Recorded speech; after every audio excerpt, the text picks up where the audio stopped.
Today, my guest is best-selling author Lisa See.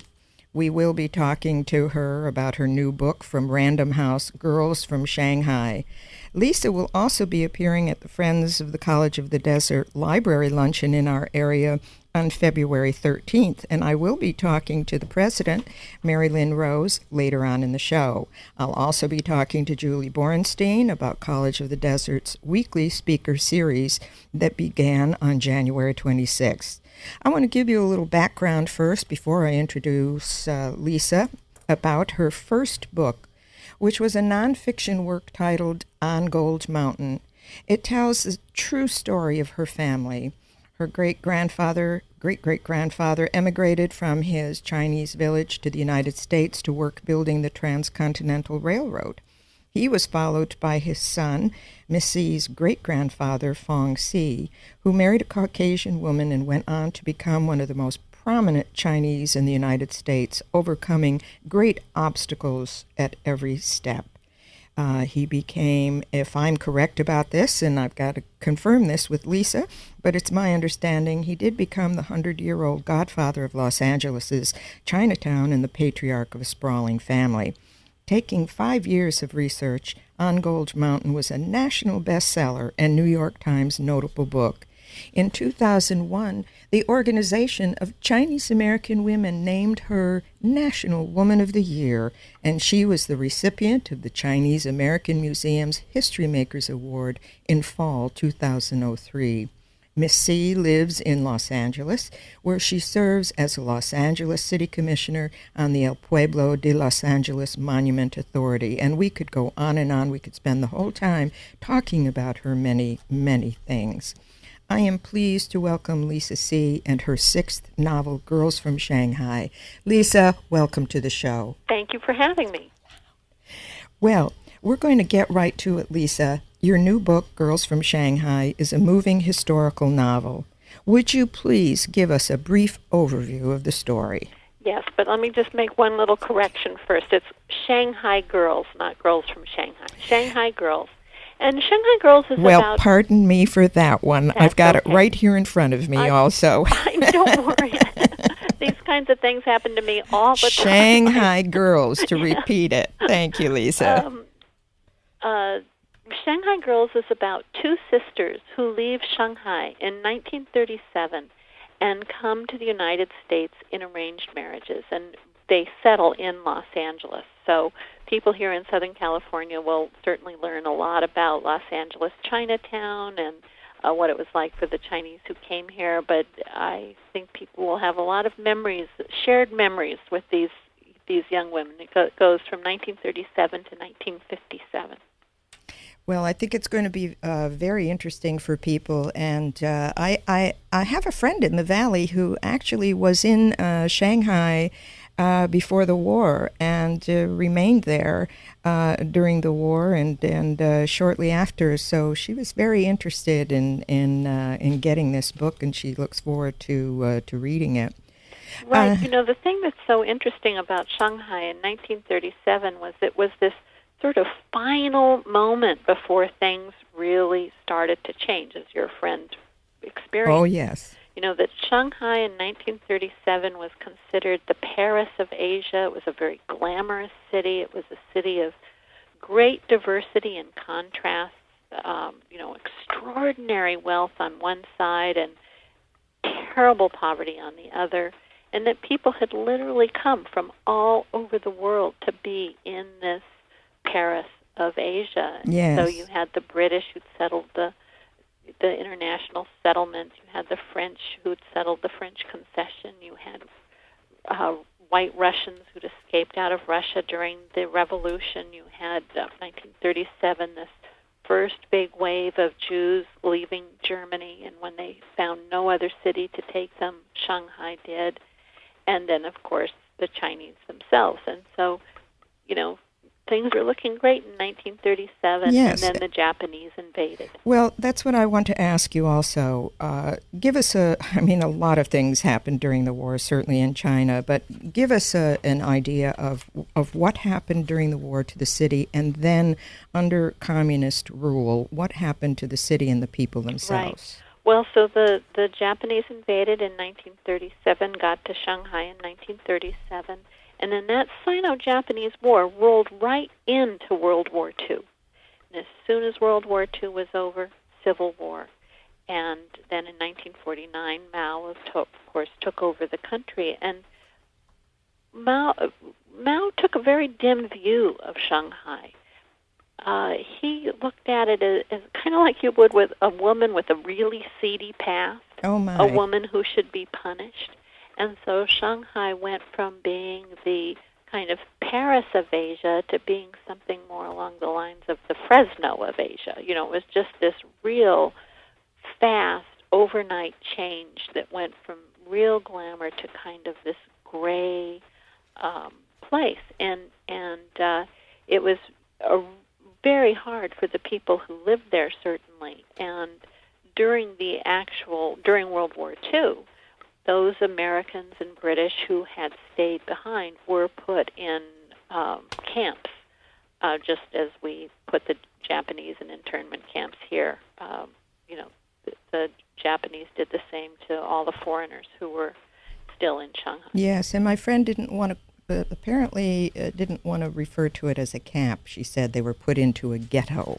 Right. So that was probably... some were in a ghetto, but there was a camp out by the Lunghwa Pagoda, for example, and there was pretty serious suffering out there. Yes, and it's so wonderful that you're writing this book because there's so much history that's lost to people, and certainly particularly this part of the country, and I think all of your books have done that. It's opened people's eyes to what is actually going on and went on in the past. Now Shanghai is again among the great cities, and so what is it about the city and the people that captures everyone's imagination, and what is it that brought it back so rather quickly when you stop to think of it? Right. Yeah. In starting in about 1995, there was this sort of resurgence and a renaissance, and so that today you could say that Shanghai is once again the Paris of Asia, but it might be more accurate to say it's the New York of Asia. And Deng Xiaoping really was the one who really helped to bring Shanghai out of the doldrums. And Shanghai had traditionally been an international city.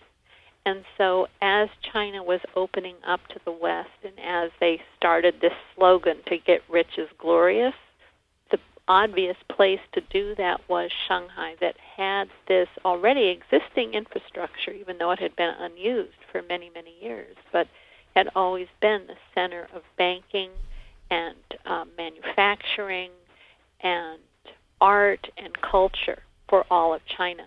And so that transition back to this thriving city, really today probably one of the most modern and sophisticated cities in the world.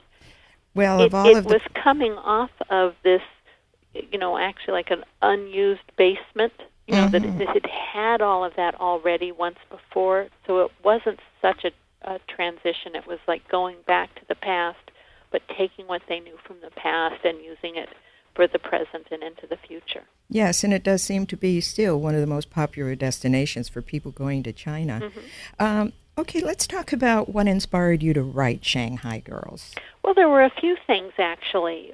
First, I was interested in the city as it was at that final moment.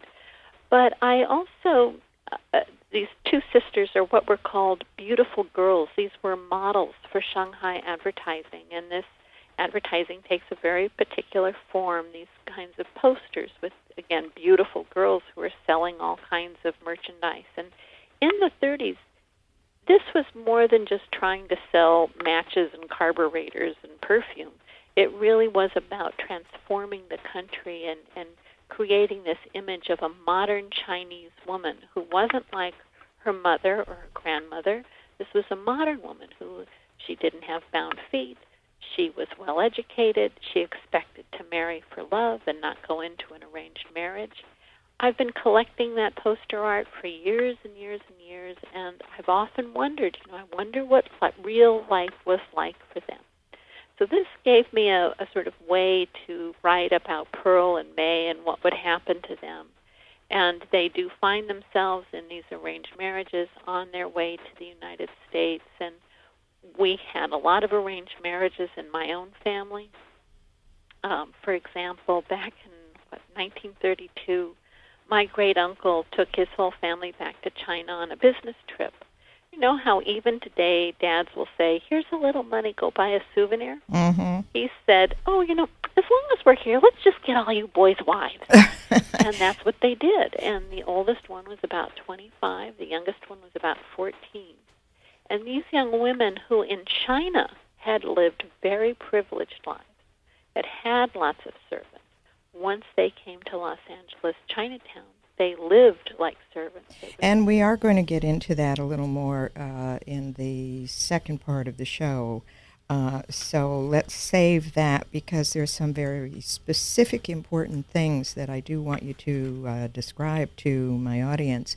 And very quickly, I will ask you, is there a contemporary Shanghai Girl today? Oh, yes, I think so, but not at all like that earlier one. Yes, she's young, she's hip, she's, again, well-educated. I think the difference now in Shanghai right now is that the focus is so clearly on making money. That's the main purpose, I think, for everyone in the city. So that, I think, is a real change. And are they, like so many parts of China, more westernized? Yes, very, very or Western. Europeanized, however you want to call it. Yes, well, we'll get into that also. And now we're going to have to take a little break, and I'm going to ask you to hold on until we come back. This is the Jacqueline Bachar Show. As you said, the two sisters end up in Los Angeles, and it's in an area called, at the time, China City. Tell us about that, because I don't think too many people in Los Angeles know about China City. No.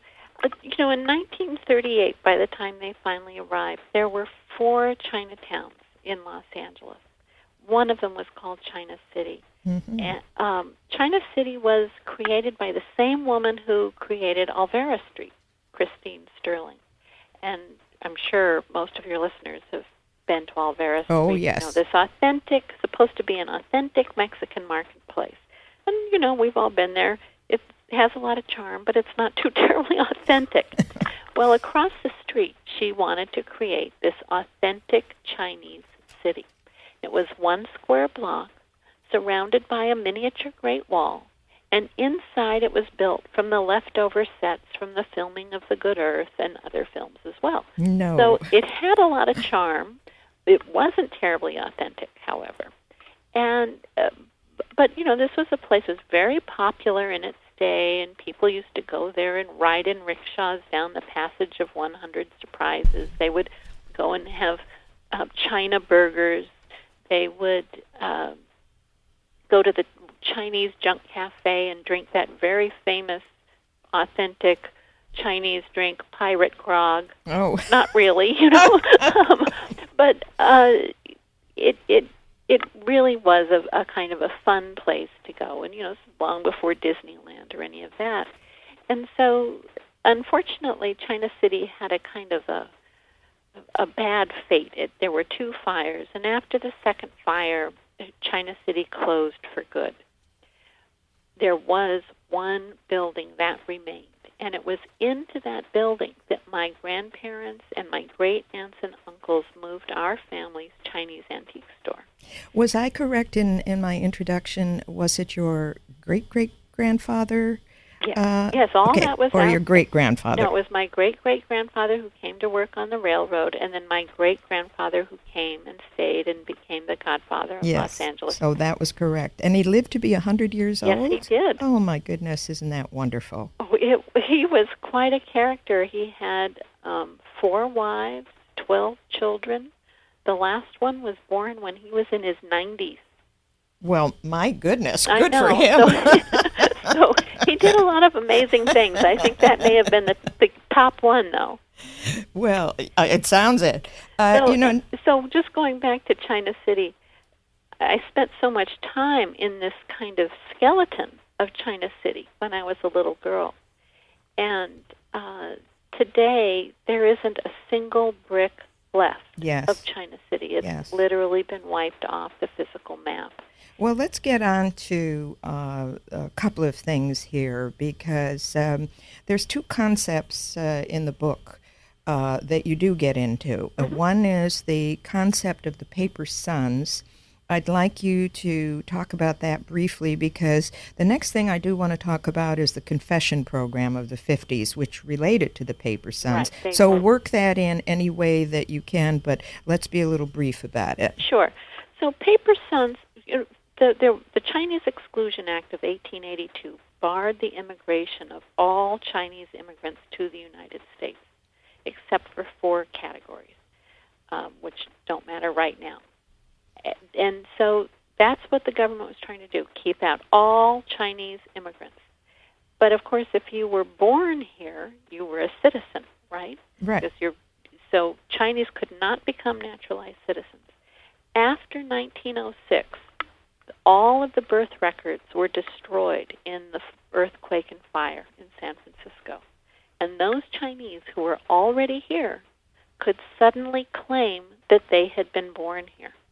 But no one could prove them right, no one could prove them wrong. And now what would happen was those men would travel back to China, they would visit their wives, they would then go to a government office and get a certificate that said that they had a son, their wife had had a son, and now they could use that certificate for their actual son, or they could sell it to a friend, a neighbor, a total stranger, who would then travel to the United States as what was called a paper son. Many, many, many of those early Chinese who came to this country did come on these false papers as the sons, sons only on paper of American Chinese who had been born in the United States. And some of the material that I received about this book, there was a young man that was described as searching for his family, or he felt he was always treated differently than his siblings, and he soon learned that he wasn't really a son. Right. Yes, that had to be incredible. A grandson. That's right. Yeah, this was a young man who'd been writing to me about his family, and he said just what you said, that his grandparents treated his father differently than the other brothers and sisters, and his grandparents treated him differently than his cousins. And one day I wrote back to him, I said, do you think your father could be a paper son? He had never even heard the term No, before. I never had either. And he asked, and it turned out that that his father had been. And so the people that he thought were his grandparents were not his grandparents. The people that he thought were his aunts and uncles were not related to him, or all of his cousins. And this was such a blow to him, and such a shock. Well, a lot of families still kind of keep those secrets. And there was actually an article in the Los Angeles Times just a few days ago about a man who had always wondered about his father, and after his father died, he was able to discover that, again, his father had been a paper son. Other families, it's very open. People talk about it, they laugh about it, they kind of tease each other about it. We had some paper sons in sort of our extended family, and you'd say, well, they have a last name Fong, but really it's an Eng, or they have a last name Fong, but really actually they're a Louis. And so like I said, some families are very open about it, some it's a deep, deep secret. And you asked about the confession. Yes, that's a good segue into that, and I want to add to that question about the confession program of the 50s. As you just mentioned, some were reticent to talk about it. Right. How did you dig into it, and what did you learn? Well, let me just say what that confession program was, so people understand. Yes. So in 1957, our government instituted this new program where they were asking people who had come over here illegally as paper sons to step forward and confess. And in exchange, they would be given their legitimate U.S. citizenship. It was kind of an amnesty program. When you think of it that way, it sounds like a great idea. Unfortunately, this was at the height of McCarthyism, Yes, and so yes. it wasn't enough just to confess about yourself. They were also asking you to rat out your friends, your neighbors, your business associates. Better yet, if you could say, oh, and I think so-and-so is a communist, then for sure you would get your citizenship. Oh, my. And this was a program that ripped apart families, destroyed businesses, really was just devastating in Chinese American communities and Chinatowns around the country. And so because of that, it's something that even scholars have written very, very little about because people don't want to talk about it. They either have too much shame or embarrassment or guilt about what happened in those days.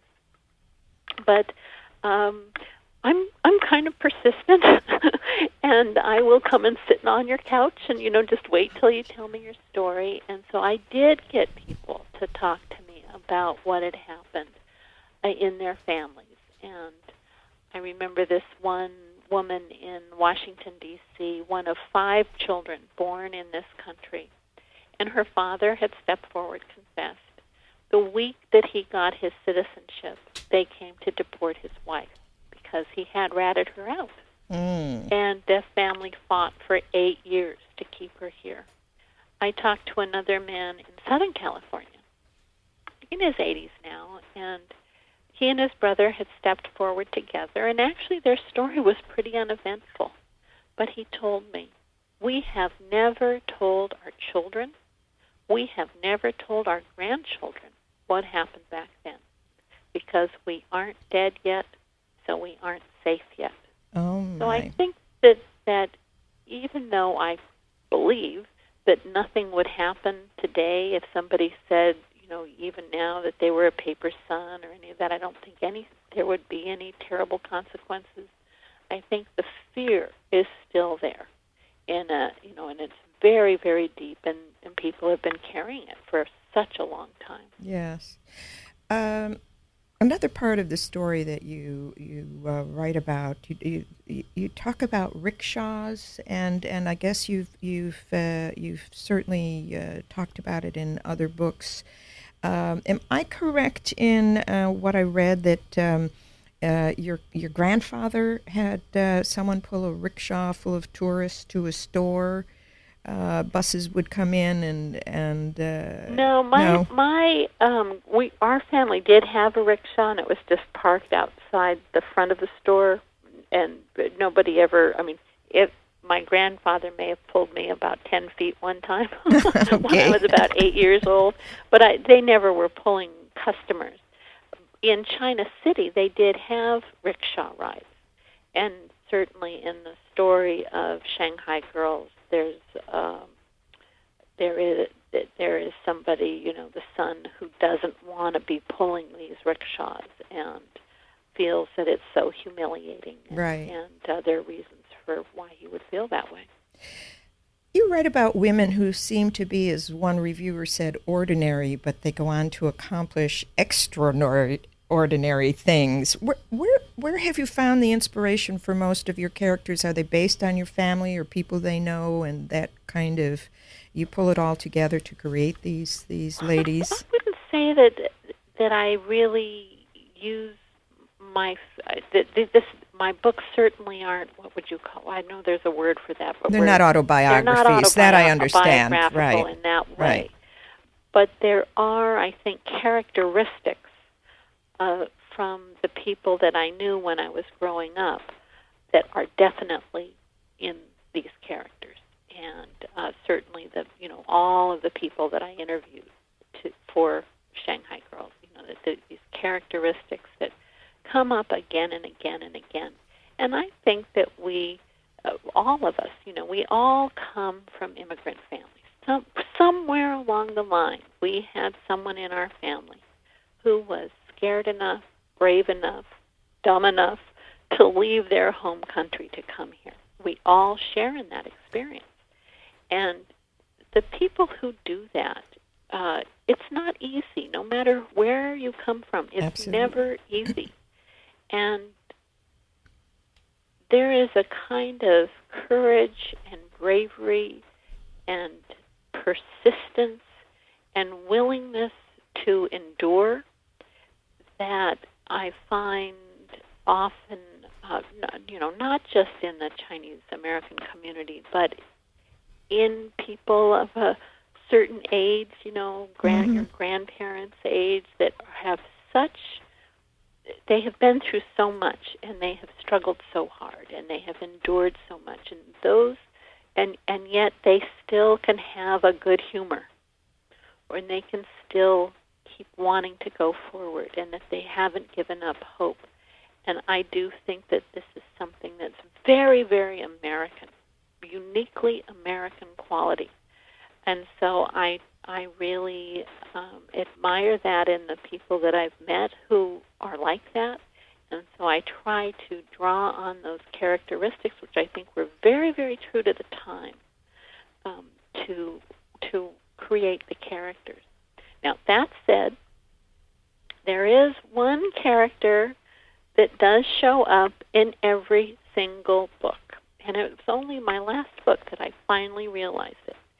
In Shanghai Girls, it's the mother-in-law. In Peony in Love, it was the grandmother.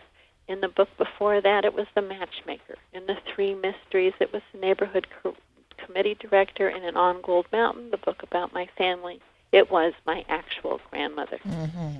And so my grandmother, she has had all kinds of jobs in my books and looks different in different books, but her character has been in all of them. And I think this has been, for me, sort of the greatest blessing, for lack of a better word, about writing.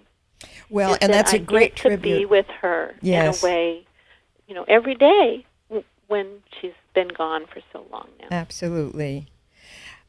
Lisa, to wind up things, your work has received so much critical acclaim, and some of the stories have had movie rights sold. Are any of the movies in the works yet, or have any been made? Yes, well, actually, none have been made, but one is being made even as we speak in China. Snowflower and the Secret Fan is currently in production. I loved that book. Oh, well, thank you. Yeah, I hope the movie is good. You never know. I go to movies just like everyone else, and you come out and you say, "Oh, but the book was so much better." Yes, so, exactly. Well, is it being made by a Chinese company or an American company? It's an American company, but it's an all-Chinese cast. Uh-huh. Well, it would have to be, because everybody in that story was Chinese. Right. Are there any Chinese actors or actresses that we've become familiar with? Well, the main actress is Zhang Ziyi. She was the young woman in Crouching Tiger. Oh, I love her. Yeah. Oh. She's just perfect. Who's the director? It's Wayne Wang, who did The Joy Luck Club and a lot of other movies. Oh, I think we have something to look forward to then in that. It sounds like it's going to be a wonderful cast, and China is so beautiful, and you've got a great director. We've got just about a minute to go, and I wonder if there's something you'd like to add to wind things up until we see you next time.